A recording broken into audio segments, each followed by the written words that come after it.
Je pense qu'on va y arriver. Je pense qu'on ne va pas suffisamment, en temps voulu, conclure avec le FMI, c'est encore lointain.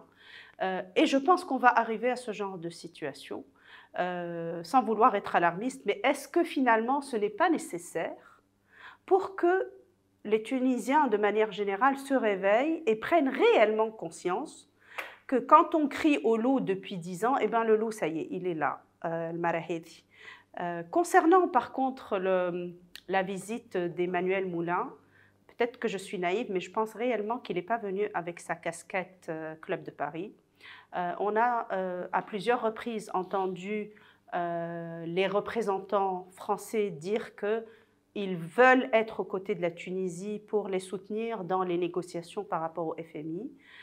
Je pense que les deux fameuses agences qu'ils veulent créer depuis 2 ou 3 ans, donc l'agence de gestion de la dette publique et l'agence de gestion des participations publiques, c'est le réel objet de la visite d'Emmanuel Moulin, et que peut-être qu'on est très influencé par la perte de confiance envers nos dirigeants et leurs déclarations. On privilégie parfois la théorie du complot parce que Houma ne sont pas suffisamment transparents. Mais personnellement, je pense qu'il est venu dans cet objectif et le Club de Paris, on sait que les échéances 2022 de la Tunisie ne sont pas si lourdes que ça. Et donc, le Club de Paris, si on a une crainte, ce n'est pas pour tout de suite. On a encore probablement au moins 1 an avant d'arriver à ne pas payer des échéances extérieures. La situation est très grave, mais la situation peut très vite s'améliorer. Il suffit d'agir. Ça fait 10 ans qu'on n'agit pas, qu'on parle sans agir. Donc, à quand l'action? Je pense que les gens doivent se rendre compte qu'aujourd'hui, le chemin vers la résolution des problèmes budgétaires et financiers de la Tunisie passe par Washington et ne passe pas par Paris. Notre incapacité à réaliser, les idées sont là, les propositions sont là, mais on a une incapacité de mise en œuvre. On a une incapacité à faire avancer les dossiers et à élaborer les textes, à mettre en œuvre. Et finalement, je dirais, on est toujours dans la gestion des urgences et on n'arrive pas à comprendre que finalement les actions les plus urgentes sont les actions qui sont des actions avec effet à moyen terme. On est toujours dans la gestion du court terme et la durée de vie d'un politique est devenue tellement courte qu'on veut de plus en plus de quick win. Il faut réaliser, il faut obtenir des résultats. Mais aujourd'hui, les problèmes de notre économie sont des problèmes structurels, sont des problèmes qui datent d'il y a 30 ans. Ça fait 30 ans que nous n'avons pas transformé notre économie. Ça fait 30 ans que nous avons une économie low cost, une économie basée sur le faible coût de la main-d'œuvre. C'est dépassé. Ce n'est pas une économie soutenable à long terme. Mais le gouvernement Boudane a un avantage énorme. Il n'a pas d'opposition. Il a les mains libres pour avancer. Il a une centrale syndicale plus affaiblie que jamais. Il a zéro résistance de partis politiques, de parlement. Il n'y a pas de contre-pouvoir. Le pouvoir judiciaire marche manjoute. Donc pourquoi il n'agit pas? Ça fait 6 mois que le 25 juillet تعمل شفنا حاجة pour l'instant ما شفنا شيء. Ça fait plus de 3 mois que le gouvernement Boudane est installé. Mais ما شفنا شيء. فما Walid 2 quick win vraiment, mais quick win dans la durée. معناتها ces 2 décisions très simples sur le tourisme باش نحكي, mais le tourisme est locomotive. La signature de l'Open Sky, la mise en œuvre réellement de l'Open Sky, toutes les études des dernières années, une étude tunisienne par un économiste Nizar Jouini qui prouve que l'Open Sky ne va pas diminuer le volume de tunissaires, il va juste élargir le gâteau. La part de marché de tunissaires, mais son volume va rester le même et il peut même augmenter.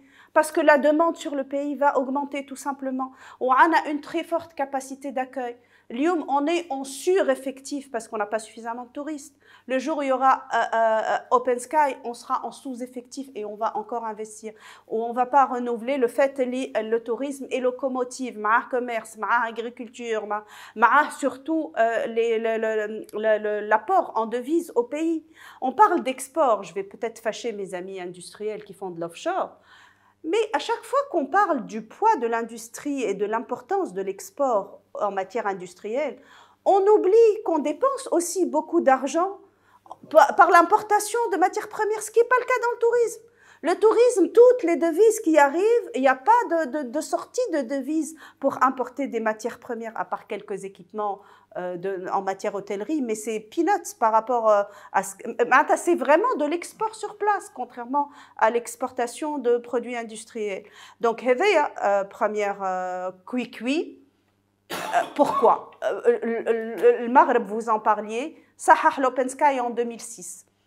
Un graphe de la Banque mondiale qui compare le Maroc et la Tunisie depuis l'an 2000, sur 15 ans, de 2000 à 2015. Et bien, jusqu'en 2007, la Tunisie dépassait le Maroc en nombre d'entrées de tourisme, en entrées de devises, et les deux chiffres, où à partir de 2007, les courbes se croisent, et le Maroc nous dépasse, il atteint ses 10 millions de touristes très rapidement.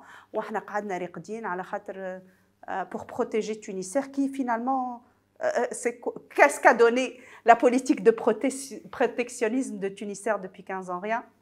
Une réforme, c'est la modification des équilibres existants. Ça veut dire le changement des rapports entre, je dirais, les bénéficiaires et les perdants dans la situation d'aujourd'hui. C'est une modification, une inversion. Et donc, le principal défaut que nous avons, c'est que nous ne savons pas gérer des réformes. Nous n'avons pas, au sein des gouvernements, des gens qui sont en capacité de gérer des réformes, de les élaborer, de prévoir à travers la réforme quels sont les nouveaux gagnants et quels sont les perdants, et de savoir mobiliser les gagnants d'abord en faveur de la réforme, et ensuite rassurer les perdants en ayant à travers d'autres leviers, d'autres mécanismes, voilà, le moyen de réduire, si je puis dire, leurs pertes. Soit, et c'est dit soit. Prenons un exemple pour rester dans des sujets liés au tourisme en présence de Mounet. Est-ce qu'il est imaginable qu'un pays comme la Tunisie, avec toutes ses ressources archéologiques, ne soit pas en capacité de les mettre en valeur, de les exploiter, de faire en sorte qu'ils viennent en appui de l'activité touristique, et de se dire que nul n'est en mesure de privatiser les vestiges archéologiques de la Tunisie, mais que les privés sont les plus aptes à les exploiter, à les mettre en valeur.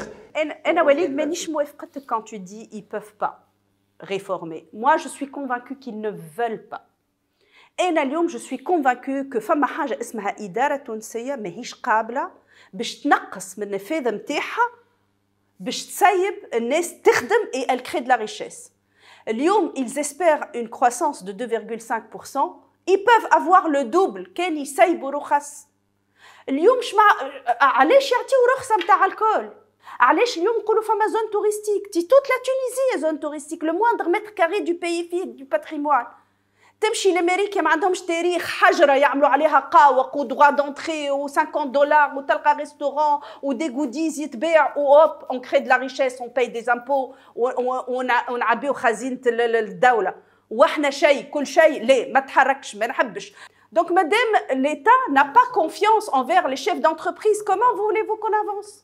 Ne pas savoir n'est pas antinomique de ne pas vouloir. On peut ne pas vouloir et ne pas savoir. Et je pense que si on savait, on arriverait à vouloir, parce que savoir faire au final, ça permet de se convaincre qu'on peut le faire sans perdre le pouvoir, entre guillemets, de l'administration. Maintenant, je la rejoins sur l'idée, et je le dis depuis longtemps, que ce pays est depuis toujours sous-gouverné et suradministré. Il est sous-gouverné et suradministré depuis toujours. J'ai une théorie très élaborée là-dessus, et qui est peut-être erronée, mais en tout cas c'est la mienne. D'abord, se rendre compte et se rappeler que la Tunisie a été un protectorat et non une colonie. Ça veut dire que la Tunisie a été gérée administrativement par la France avec un gouvernement tunisien. Les ministres ne se considèrent pas comme des politiques, ils se considèrent comme des chefs d'administration. Ce qui n'a strictement aucun sens.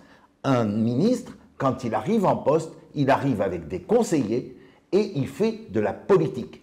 Il ne fait pas de la gestion de projets, il ne fait pas de la gestion de dossiers, il ne fait pas de la gestion d'entreprises publiques. Si le conseil d'administration de la Banque centrale est préoccupé, fortement préoccupé, honnêtement, j'ai du mal à l'être moins. Je ne vois pas quelle raison j'aurais d'être moins préoccupé que le gouverneur de la Banque centrale. Aujourd'hui, si on lit entre les lignes, qu'est-ce qu'il nous dit? Il nous dit qu'il n'est pas enclin à faire de la création monétaire et donc à financer le budget par ce biais-là. Mais nous sommes le pays des occasions ratées, nous sommes le pays qui n'arrête pas de parler de potentiel sans être en mesure de l'exploiter dans les faits, et c'est frustrant. C'est frustrant. Je pense qu'aujourd'hui, on est arrivé peut-être à un stade où comment je vais dire les choses, on sait pas où on va. C'est-à-dire que la vitesse, en fait, on est dans une pente descendante, donc la vitesse, elle augmente au fur et à mesure qu'on avance. Et donc, mais le problème, c'est qu'il y a énormément de frustration, que nous sommes dans un moment où il faut rassembler alors nous sommes en train de diviser. On est à un moment où il faut se parler. Nous sommes plutôt en train de s'invectiver les uns les autres. Nous sommes dans un moment où il faut rétablir la confiance. Nous sommes en train de créer de plus en plus de défiance. Et tout ça ne permet pas d'envisager sereinement l'avenir. Bien sûr que la solution est en nous. Elle est tellement en nous que nos partenaires ne cessent de nous le dire depuis des années. C'est à nous d'abord de redresser notre économie, de redresser nos comptes publics autant que faire se peut,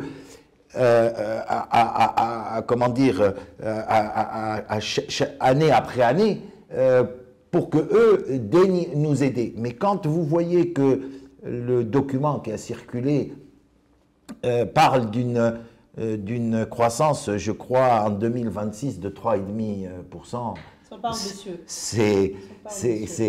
franchement, c'est d'une médiocrité sans nom. Tout ça pour ça, j'ai tendance à dire. Donc, alors, en ce qui concerne le rapport entre le politique et l'économique, moi je ne vais pas trahir de secret. Quand le président de la République a reçu les représentants du bureau directeur de l'IACE, ce qu'on a essayé de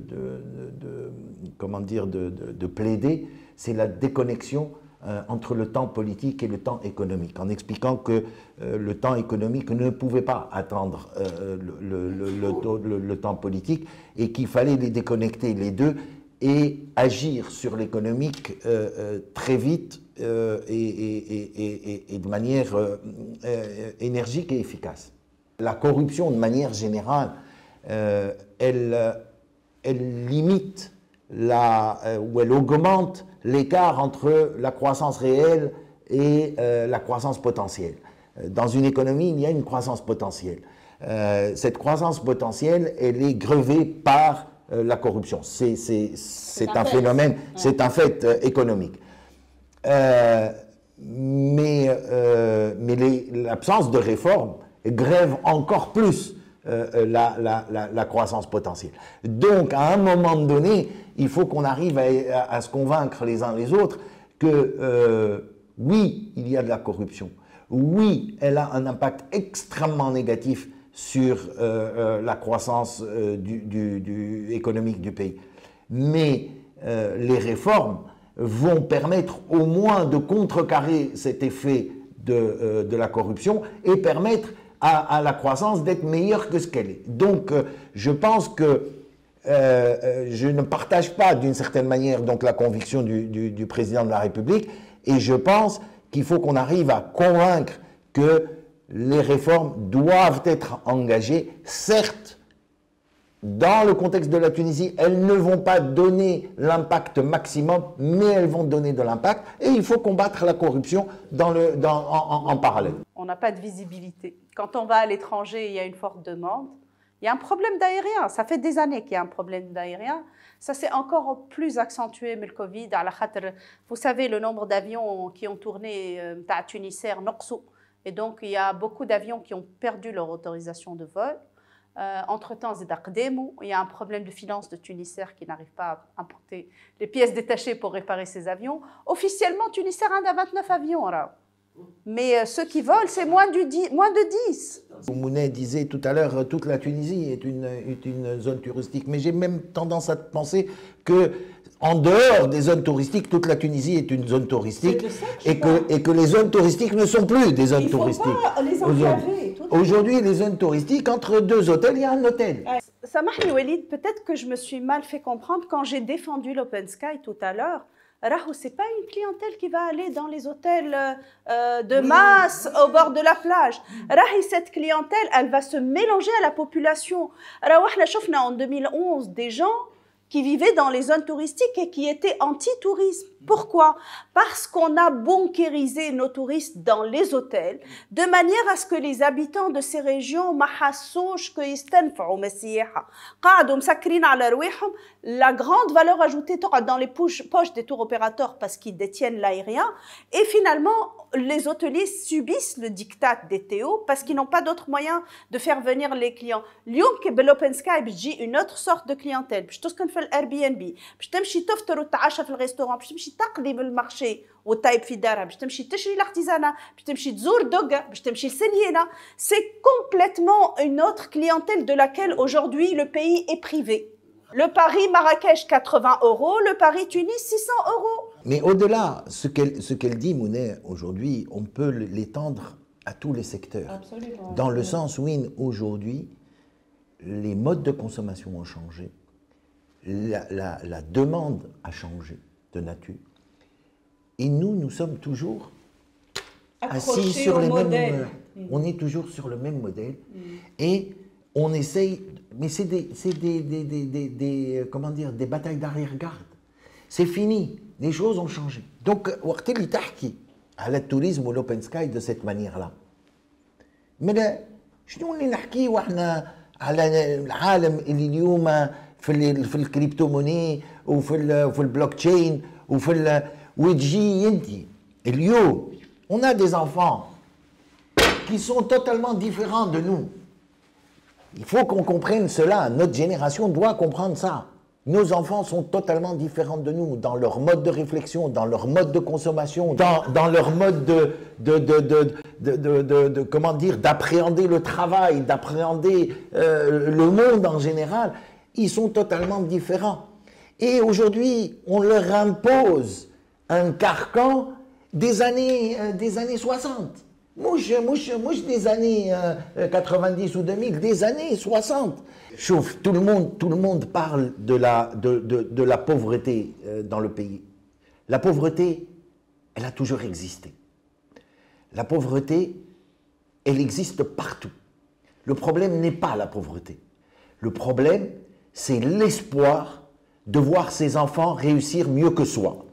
C'est cet espoir-là qui n'existe plus aujourd'hui. Un jeune qui ne trouve pas ce qu'il cherche et ce qu'il attend dans un pays fait ses bagages et s'en va par tous les moyens. Le scénario grec, c'est que c'est le gouvernement et le parti politique qui combattaient les mesures douloureuses qui est arrivé au pouvoir et qui les a mises en œuvre. Donc, 20% de baisse des salaires et vente des bijoux de famille. Et les queues devant les banques, etc., etc. Vous avez parlé du pain. Okay. Si on avait rajouté 10 millim chaque année, ça fait des années qu'on achète la baguette à 200 millim. Mais le prix officiel est 190 millim. Donc ça fait des années qu'on fait cadeau au boulanger de 10 millim que lui encaisse et ne déclare pas. Donc ça vous montre le niveau d'incohérence auquel nous pouvons arriver. Ça veut dire que depuis 10 ans, depuis la Révolution, aucun gouvernement n'a eu le courage de dire le prix de la baguette, c'est pas 490 millim, c'est 200 millim. Aucun gouvernement n'a eu le courage de dire ça. Elles sont à notre portée et qu'il faut avoir le courage de prendre ces décisions-là et que ces décisions-là, prises il y a 2, 3, 5, 10 ans, mais même aujourd'hui, prises aujourd'hui, sont moins douloureuses que ce qui nous attend si on ne les prend pas. Alors que les subventions cassent l'économie. La subvention du lait a cassé la filière du lait. La subvention du blé casse le secteur du céréal. La subvention des œufs casse le secteur avicole. Et je vais vous dire même plus que ça. Ce qui est terrible, c'est que ça commence par casser les petits opérateurs. Parce que les grands, à l'échelle du volume, ils arrivent toujours à s'en sortir. Wallahi, je pense que le GTT est un faux problème. Je pense que le GTT a dirigé l'État depuis 10 ans, pas parce qu'elle a voulu, tout simplement parce qu'en face, il n'y avait pas de contre-pouvoir. Lyon, c'est l'inverse. Donc, que ceux qui se sont érigés comme les principaux dirigeants du pays, ils chamrou ala drihom et ils commencent à agir et non pas juste à parler. C'est tout. Wallahi, bon, Clé Mounet, d'abord, ce que dit Mounet est tout à fait vrai. Ça veut dire que, de manière générale, la nature a horreur du vide. Voilà. Le vide a donné de l'espace à l'UGTT qui a été, on va dire, dans son rôle. On va dire dans son rôle, pour pas aller plus loin. Maintenant, est-ce qu'on a proposé à un moment donné à l'UGTT un deal? À aucun moment. Fi Tunisair, ils leur ont proposé un deal au Sahhoum, au Tfermou Ali, et c'est l'État qui l'a pas mis en œuvre. Et là, pour moi, le deal, il est très simple. Le deal, d'abord, doit porter essentiellement sur les entreprises publiques. Pour moi, l'État doit refuser tout autre type de négociation avec l'UGTT. L'UGTT n'a pas à s'immiscer dans les politiques économiques de manière générale. Qu'elle ait un mot à dire par rapport aux entreprises publiques, cela me semble tout à fait normal. Qu'elle ait à négocier par rapport aux salaires, etc., elle est dans son rôle. Mais s'immiscer dans l'ensemble des politiques économiques, ça c'est un non-sens. Ça c'est le premier élément. Sur les entreprises publiques, il faut proposer un deal. Et le deal, il est très simple en matière de restructuration d'entreprise. D'abord, se mettre d'accord que pour l'essentiel, nous parlons de cadavres. Nous parlons de cadavres, pour l'essentiel, même pas embaumés. Aujourd'hui, penser, imaginer qu'on puisse privatiser ou vendre des cadavres, honnêtement, à moins de trouver des nécrophiles, je ne vois pas très bien qui pourrait être intéressé par ces différentes entreprises. Donc la première des choses à faire, c'est de les restructurer. Après, on réfléchira sur lequel on peut vendre et si on les vend, c'est par rapport à une décision de politique de l'État, avant tout. Donc, il faut les restructurer. Pour les restructurer, faisons un deal. Faisons un deal très simple. Chaque dinar gagné, nous mettons en œuvre des réformes et chaque dinar gagné est réparti en 3. Un tiers qui va au personnel, un tiers qui va à rembourser les dettes et un tiers qui va dans le réinvestissement. Voilà le deal, il est simple. Il est simple. Mettons en œuvre les réformes et chaque dinar gagné, on le répartit. Et c'est win-win. C'est l'immédiat, l'avenir et les générations futures. Voilà, c'est très simple. Et ça, aujourd'hui, c'est un deal que personne n'a proposé à l'UGTT, entreprise par entreprise. Mais avant, la principale réforme de ces entreprises est dans la gouvernance. Parce que c'est là où on revient à sous-gouverner, suradministrer, etc. C'est de couper le cordon entre le politique et l'entreprise publique. Il n'est plus question de tutelle politique sur l'entreprise publique. C'est inadmissible. Un ministre a pour rôle de développer le secteur sur lequel il veille. Ce secteur, il est composé d'opérateurs qui sont des opérateurs publics et des opérateurs privés. Le ministre ne peut pas être juge et parti. Il ne peut pas faire une politique en faveur du secteur public au détriment du secteur privé. Cela est valable pour le transport, c'est valable pour l'éducation, c'est valable pour la santé, etc., etc. Et donc le ministre ne peut pas être le premier responsable de l'entreprise publique opérant dans un secteur concurrentiel donné. Il faut couper ce cordon et il faut donner leur autonomie à ces entreprises, modifier la gouvernance, faire cette agence des participations de l'État, agence qui doit être structurée sous la forme d'une gestion de fonds en réalité. L'État a des fonds qu'il a mis dans ses entreprises publiques, donc c'est une agence qui doit être composée de stratégistes, de financiers, de différentes compétences qui permettent donc d'appuyer ces entreprises et de les aider à se redresser. Et donc, aujourd'hui, les solutions sont là, les solutions, elles existent. Le deal, il est là à mettre sur la table immédiatement avec l'UGTT. Et à partir de ce moment-là, il n'est plus question de lignes rouges, il n'y a que des lignes blanches, il n'y a que du gain pour tous, il n'y a que de la valeur à créer pour nous tous. Et à ce moment-là, je ne vois pas en quoi l'UGTT serait défavorable à cette opération. C'est des opérations de restructuration tout à fait classiques qui ont eu lieu de nombreuses fois dans le secteur privé et même dans le secteur public dans d'autres pays et qui ont parfaitement réussi. Walid, tu as exclu une autre option. À mon sens, à l'exclusion, bien sûr, des entreprises publiques que l'État utilise à but social, Steak, Soned, etc., il y a aussi des entreprises qui n'ont plus de marché. Il faut qu'on comprenne qu'elles n'ont plus lieu d'exister. Mais ça fait partie parmi la centaine, il ne faut pas les restructurer, il faut les dissoudre, il faut qu'elles disparaissent. Le modèle a changé, le monde a changé, le marché a changé. On voit le cas, par exemple, de la BNA, qui est une banque, qui a de l'argent immobilisé dans près de 25 filiales, dont je crois, si je m'abuse, 3 filiales immobilières. Quel sens cela a-t-il? Quel sens cela a-t-il? Ce n'est pas le rôle d'une banque d'immobiliser des capitaux pendant des dizaines d'années. Les capitaux dans une banque doivent tourner.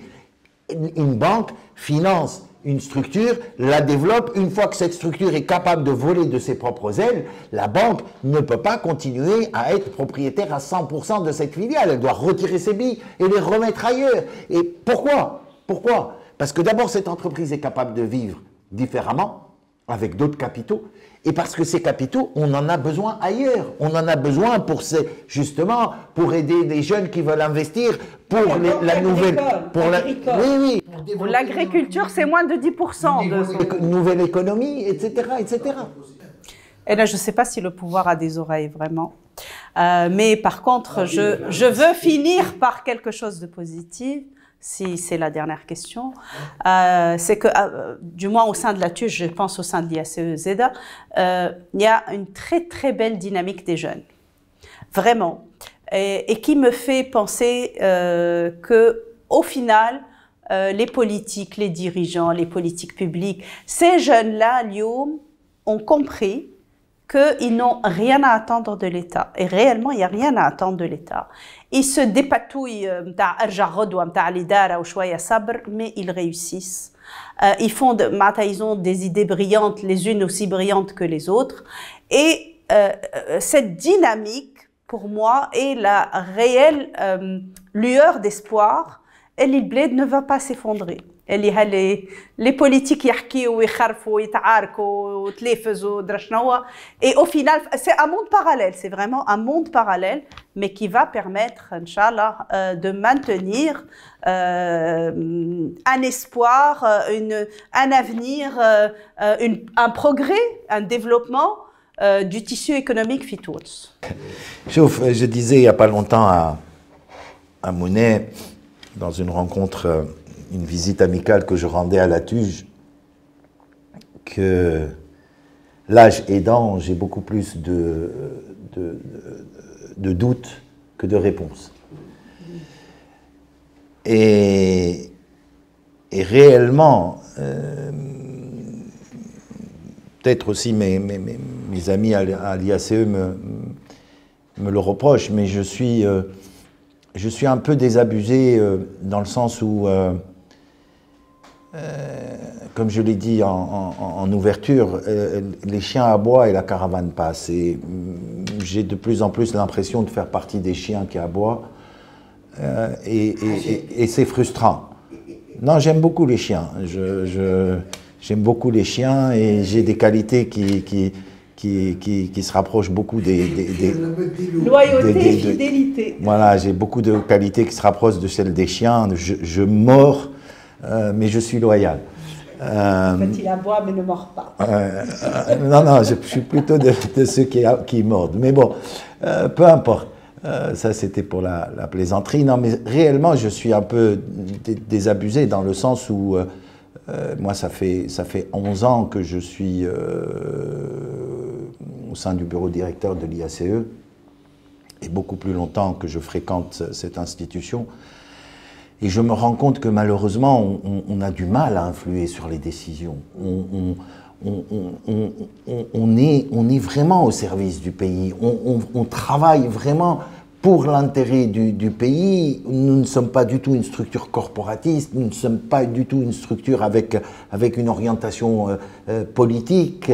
Et on essaye vraiment d'être le plus honnête possible, le plus objectif possible dans les recommandations que nous faisons.